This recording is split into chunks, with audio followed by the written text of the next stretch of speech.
വീട് വയ്ക്കുന്ന പ്രവാസികൾക്ക് നാട്ടിൽ ബന്ധുക്കൾ കൊടുക്കുന്ന 8ന്റെ പണി. ഒരു പണി തരണം വിചാരിച്ച് അവർ അത് കൊടുക്കുന്നതല്ല, അത് മെച്ചപ്പെട്ടതാക്കാൻ നോക്കി വലിയൊരു പണിയിലേക്ക് പോകുന്നതാണ്. ഇത് NRIസിന് വന്ന് നോക്കാൻ പറ്റാത്തത് കൊണ്ട് നാട്ടിലെ ബന്ധുക്കളെ ആരെങ്കിലും ആയിരിക്കും വർക്ക് ഏൽപ്പിച്ചിട്ടുണ്ടാവുക. അവര് നല്ലത് പറ്റേന്ന് ചിന്തിച്ചിട്ട് കൂടുതൽ സൗകര്യം കിട്ടാൻ വേണ്ടി പ്ലാനുകൾ ചേഞ്ച് ചെയ്തിട്ടുണ്ടാവും. അതുപോലെ തന്നെ മെറ്റീരിയൽസ് ഇതിൽ കുറച്ചുകൂടി ക്വാളിറ്റിയിൽ ചെയ്തോട്ടെ, അല്ലെങ്കിൽ ആ ഒരു എഞ്ചിനീയർ ഡിസൈൻ ചെയ്ത ആ സ്പെസിഫിക്കേഷൻ്റെ ആവശ്യമില്ല, നാട്ടിനടുപ്പ് തന്നെ ഇതിൻ്റെ ആവശ്യമുള്ളൂ ഒന്ന് പറഞ്ഞ് ഇത് മെറ്റീരിയൽസിലും എല്ലാ കാര്യങ്ങളും ചേഞ്ച് ചെയ്തിട്ടുണ്ടാവും.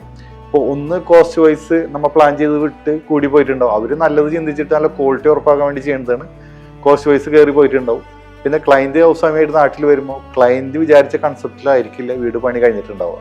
കഴിഞ്ഞ 20ഓളം വർഷമായി NRIസിൻ്റെ 100ഓളം പ്രൊജക്റ്റ് ഹാൻഡിൽ ചെയ്ത എക്സ്പീരിയൻസിൽ നിന്ന് എനിക്ക് കിട്ടിയ കുറച്ച് കാര്യങ്ങളുണ്ട് ഇത് ഒഴിവാക്കാനായിട്ട്. ആ കാര്യങ്ങൾ ഞാൻ നിങ്ങൾക്ക് പറഞ്ഞു തരാം.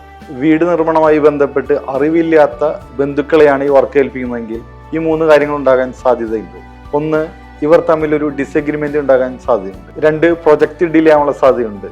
3, തൃപ്തിയില്ലാത്തൊരു വീട്ടിൽ ജീവിതകാലം മുഴുവൻ കഴിയേണ്ട ഒരു അവസ്ഥ ഉണ്ടാകാറുണ്ട്. ഇത് ഒഴിവാക്കാനായി ഞങ്ങൾ ചെയ്ത ഫസ്റ്റ് സ്റ്റെപ്പാണ് ക്ലയന്റിന്റെ കയ്യിൽ നിന്ന് കറക്റ്റ് റിട്ടേൺ ആയി വാങ്ങിക്കുക എന്നുള്ളത്. പ്ലാനിലോ ഡിസൈനിലോ മെറ്റീരിയലോ എന്ത് മാറ്റങ്ങൾ വരുത്തിയാലും ക്ലയന്റിന്റെ കയ്യിൽ നിന്ന് ഡയറക്റ്റ് മെയിലായോ വാട്സാപ്പായോ അപ്രൂവൽ കിട്ടാതെ ഒരു ചേഞ്ചും ഞങ്ങൾ വരുത്തില്ല. ഇതിനർത്ഥം ഫാമിലിയുടെ അഭിപ്രായം കേൾക്കില്ല എന്നല്ല, അവർ പറയുന്നതെല്ലാം ഞങ്ങൾ കേൾക്കും, ഞങ്ങൾ ക്ലയന്റിനെ അറിയിക്കും. ഫൈനൽ ഡിസിഷൻ ക്ലയന്റിന്റെ ആയിരിക്കും.